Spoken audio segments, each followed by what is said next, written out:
Staking versus farming. Welcome guys, my name is Pedro from Moneyfest, and as you know, I am here to help you learn how to start making money in crypto. Today guys, we are going to be learning about staking versus farming, how you can start growing your money passively with both strategies. Now, as always, don't forget to give a thumbs up to the video, watch until the end because I'm gonna give you information all the way until the end, and subscribe if you want more videos like this. Remember, you also have all our social networks in the description. Now, with all of that said, Pedro, what is exactly staking and what is exactly farming? Well, staking is the process of participating in the support of a blockchain by locking your cryptocurrency on the network. Let's say that you want to support the Ethereum network. You love Ethereum, the project, and you want to support it. Well, you can lock your coins and get rewarded a percentage in exchange of helping the network. Now, the other thing that you can do is farming. Farming is a way to earn also money on crypto by providing your coins to decentralized platforms for operations such as trading or lending. Now, the basic difference is that if we are doing staking, we get our coins and we just block them. But if we are doing farming, we are getting two coins and we are basically becoming kind of an intermediary, like an exchange, where we offer people to buy from one and from the other. For example, people give us BNB and we give them Bitcoin, or people give us Bitcoin and we give them Ethereum, and things like that. This is farming. Now, when you do this, obviously you get interest, you earn transaction fees, and often you end up with more tokens, you make a percentage. Let me show you in Binance so you can see a little bit of the difference. Okay, so here we are on Bybit, because Binance actually doesn't have the earn function as easy as it used to be before for farming. You can do staking, but you cannot do farming.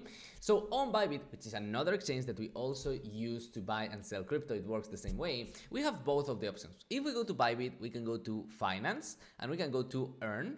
Okay, and over here, same as in Binance, we are going to see different examples of where we can deposit our money to make some returns. So for example, if we go to Ethereum, we can see here on-chain earn. What is exactly on-chain earn? Well, on-chain earn, my friends, is staking.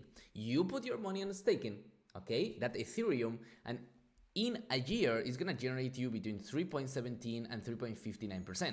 Now, this will depend on how much people is using the network of Ethereum, okay? Staking is based on how much people use the network. If we look at others, I don't know, for example, if we look at, let me see if Solana is over here. Okay, it seems like they are by name. Let's put Solana.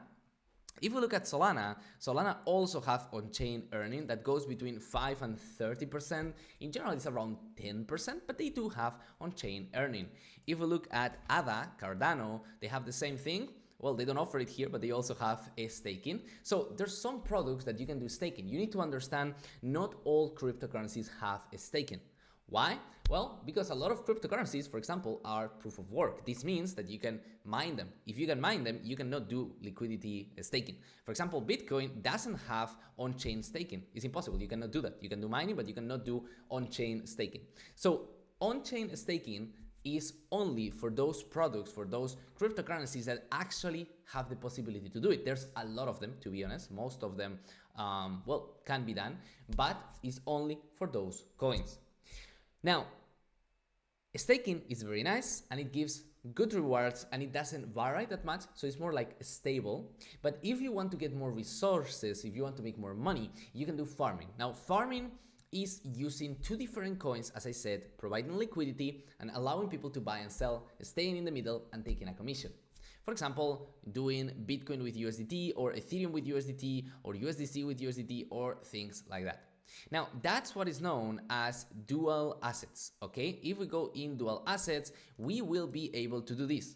Now, this is something advanced in Bybit, to be quite honest. I don't think that it should be done a lot. We can see here that, well, they have a lot of things, okay? Buy low, say high. There's a lot of advanced ways to do it. So it's not the easiest way or the easiest way to start investing in crypto, but it can also make you a good percentage. So if you want to learn how to start making money in crypto from the beginning, from the easy methods that make you even more money than this, well, I recommend you guys to subscribe to our social media because we are always posting real content with real value so that you can keep learning in the world of crypto. Follow us on WhatsApp, on Telegram, on Instagram. You have all the links in the description, guys, so you can continue learning with us.